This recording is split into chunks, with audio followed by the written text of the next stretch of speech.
as I said, Romans 6 is absolutely my favorite chapter in the Bible. We want to continue at verse 12 today.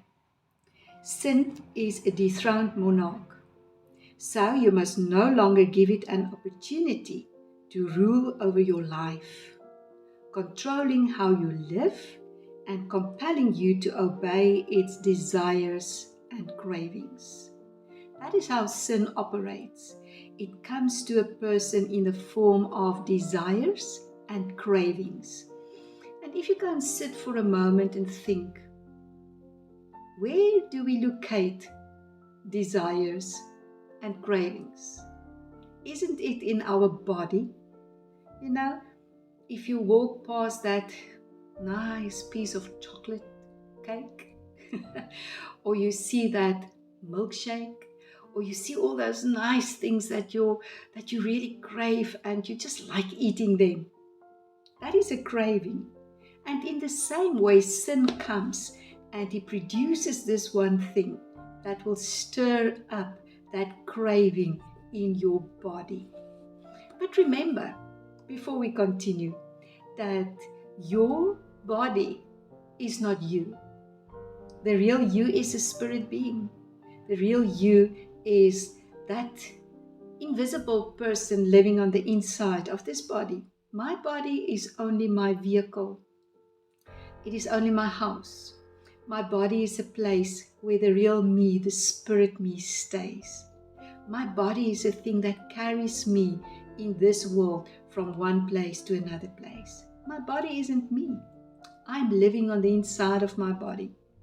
And when I got born again, when you got born again, your spirit was perfectly renewed according to the image of Jesus. As I said previously, in 1 John 4 verse 17 we read, "For as he is," referring to Jesus, "so are we in this world." Not so are we going to become one day, or when we die we will be exactly like him. In your spirit man, that invisible part of yours, you are already exactly like Jesus. And that is where your power lies. Your power doesn't lie in your willpower or in your decisions, "I'm not going to do this any longer." Your power lies in your spirit, where Jesus lives and where God has poured out His Holy Spirit if you've been baptized with His Holy Spirit. Your power comes from your spirit man, and because you have died with Christ, you were raised with Him, you are living your life with Him, therefore sin has no hold onto you any longer. But you and I must hear one thing. We must not give it an opportunity. We must not allow it. When somebody comes and visits me, they will come and they will maybe ring the bell or they will knock on the door. Then I've got to make a decision. Am I going to open up the door? Am I going to allow them to enter, to come in? You know, sin works the same way. It comes to you in the form of temptation. That temptation comes and it knocks on your desires. It comes and it knocks on, what was that other word, on your cravings. So the cravings and the desires are stirred, knocking on the door. And then you must make the decision. Am I going to open up the door? Am I going to allow it to come in? Am I going to allow sin to control my life, to rule over me, and make me obey its desires or not? And you've got all the power of God on the inside of you to be able to resist them. Verse 13 says, "So then refuse to answer its call, to surrender your body as a tool for wickedness." Maybe your children has come to you before and they've asked you to do something that you knew wasn't good for them. And you refused. You said, "No, you may not do that." You used your power of authority and you refused. You said, "No." You've got that same power of authority.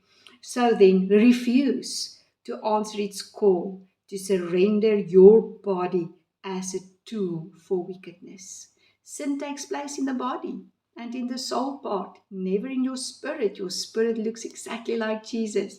But your soul part, that consists of your mind, your emotions, your will, your desires, your dreams, all those things, they can still sin, and they do sin if we allow it to happen.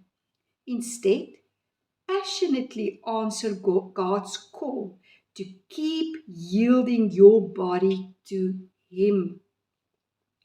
As one who has now experienced resurrection life. You have already experienced resurrection life. So live now for His pleasure, ready to be used for His noble purpose. Verse 14 says, remember this, sin will not conquer you, for God already has. Sin has no power over you. Remember what we read in the previous verse 11, it says, you must continually view yourself as dead and unresponsive to sin's appeal, while living daily for God's pleasure in union with Jesus, the Anointed One. And now this wonderful promise in verse 14, remember this, sin will not conquer you, for God already has. With His love, He has conquered you. With His grace, He has conquered you. With His mercy, He has conquered you. He is the one who rules and reigns your life. You are not governed by the law that governed by the reign. You are not governed by law, but governed by the reign of the grace of God. We live under the grace of God. And because you live under His grace, you are free. You are free to choose who you will serve. Therefore, make a wise decision. Serve God. Don't allow sin to rule over your life, because grace frees us to serve God. But that we will look into next time.